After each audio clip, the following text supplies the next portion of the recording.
Hello students, चलिए civil work complete, mechanical work complete. अब electrical work ज़्यादा बड़ा नहीं है बट इसको भी स्टडी करना ज़रूरी है।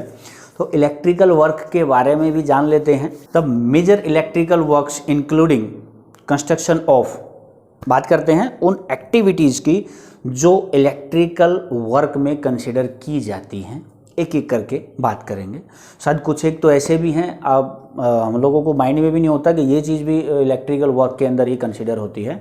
So major electrical works include construction of sub station का निर्माण करना, construction, laying power supply cable बिछाना, installation of line to sub station के लिए पावर लाइन लेके जाना, इंस्टॉल करना लाइंस को, डिस्ट्रीब्यूशन केबल वर्क, डिस्ट्रीब्यूशन मतलब एक जगह से अलग अलग रूट के लिए केबल्स डिस्ट्रीब्यूट करना, installation of transformer sub station जहां पे ट्रांसफार्मर लगे होते हैं उसको इंस्टॉल करना, इंटरकनेक्टेड केबल, आपस में केबल्स को कनेक्ट करना, अलग अलग जगह से आई हुई cables, installation of electrical safety gears and switches, testing of installation and electrical equipments, final installation of electrical accessories and keeping the system ready to commissioning etcetera, और भी बहुत सारे हो सकते हैं। तो अब इसमें मैंने आपको कहा था कि बहुत ज़्यादा लंबा नहीं है इलेक्ट्रिकल वर्क्स का, थोड़ा सा ही है। इसको बहुत कम शब्दों में हम क्लियर करेंगे, कम शब्दों में कॉन्सेप्ट को समझने की कोशिश करेंगे। The expected hazard in electrical projects, अब टाइम है एक्सपेक्टेड हैजार्ड्स का जो इलेक्ट्रिकल प्रोजेक्ट्स के अंदर होते हैं और ज़्यादा नहीं होते हैं। इलेक्ट्रिकल वर्क है तो देखिए उसमें कुछ एक गिनती गई हैजार्ड होंगे। Falling of people from height, ये सबसे मेन है क्योंकि इलेक्ट्रिकल का ऑलमोस्ट वर्क जो है 50% से ज़्यादा इलेक्ट्रिकल के वर्क ज़मीन पे होते हैं और बाकी 50% के लगभग जो है ज़मीन के ऊपर होते हैं, बड़े बड़े डिस्ट्रीब्यूशन लाइन पे, खंभों पे। तो हाइट पे काम चलता है तो फॉलिंग फ्रॉम हाइट तो डेफिनेटली होना ही है। हाइट पे काम करेंगे तो हाइट से गिरने का खतरा तो रहेगा ही, तो ये सबसे मुख्य है, इसलिए सेफ्टी बेल्ट का ज़्यादा ज़रूर इलेक्ट्रिकल वर्क में होता ही है। Then next potential hazard of electrical work is electrical shock. Definitely बिजली के इक्विपमेंट्स के साथ काम करेंगे, इलेक्ट्रिकल शॉक का तो रहेगा ही। And the last point is injury to workers. Worker को इंजरी क्या होती है, जब ट्रांसफार्मर कहीं लिफ्टिंग करते हैं तो हिट हो सकते हैं, ट्रांसफार्मर को या दूसरी किसी इलेक्ट्रिकल इक्विपमेंट्स को इंस्टॉल करते हैं, सेट करते हैं तो वहाँ हाथ आ जाना, पैर आ जाना है, हिट हो जाना, ये सारी चीज़ें होती हैं। तो ज़्यादा नहीं होते हैं इलेक्ट्रिकल में। मैकेनिकल और सिविल वर्क के अगर कंपेयर में देखें तो इलेक्ट्रिकल वर्क में बहुत कम खतरा होता है, लेकिन जो होता है वो बहुत ही ज़्यादा बाकी दोनों से ज़्यादा डेंजरस होता है इलेक्ट्रिकल शॉक, क्योंकि वो ज़्यादा ये इलेक्ट्रिकल शॉक का हैजार्ड जो है मैकेनिकल और सिविल वर्क में नहीं होता है, इलेक्ट्रिकल वर्क में तो सबसे बड़ा यही खतरा होता है।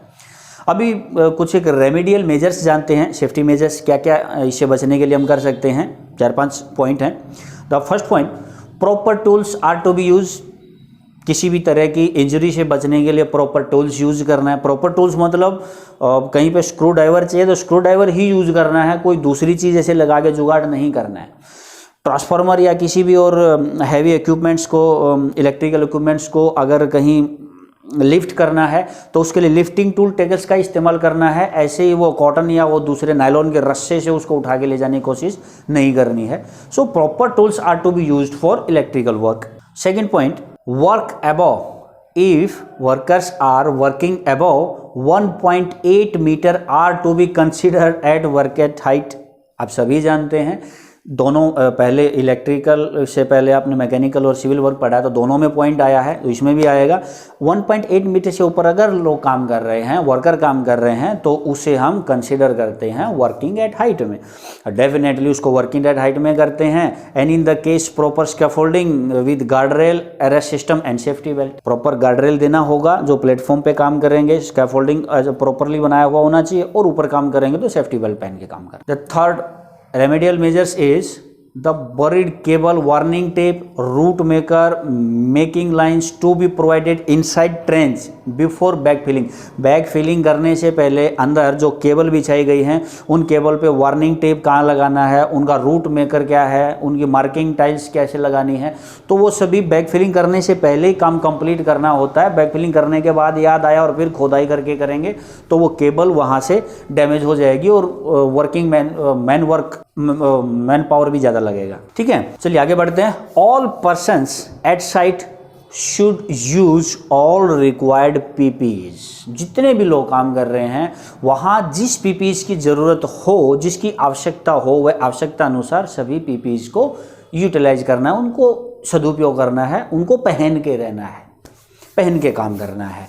Then the last safety measure is ladders with insulation pads and fiber ladder must be used for electrical works wherever needed।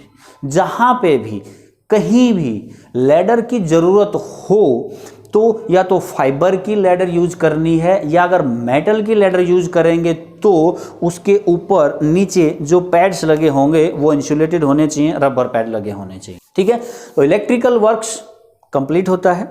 मैंने आपसे कहा था ज़्यादा कुछ नहीं है इसके अंदर, छोटी मोटी चीज़ें तो साइड पे जब आप काम करेंगे तब भी समझ जाएंगे। हर चीज़ अपन यहाँ लिख के या बता के या पढ़ा के क्लियर नहीं करा सकते हैं।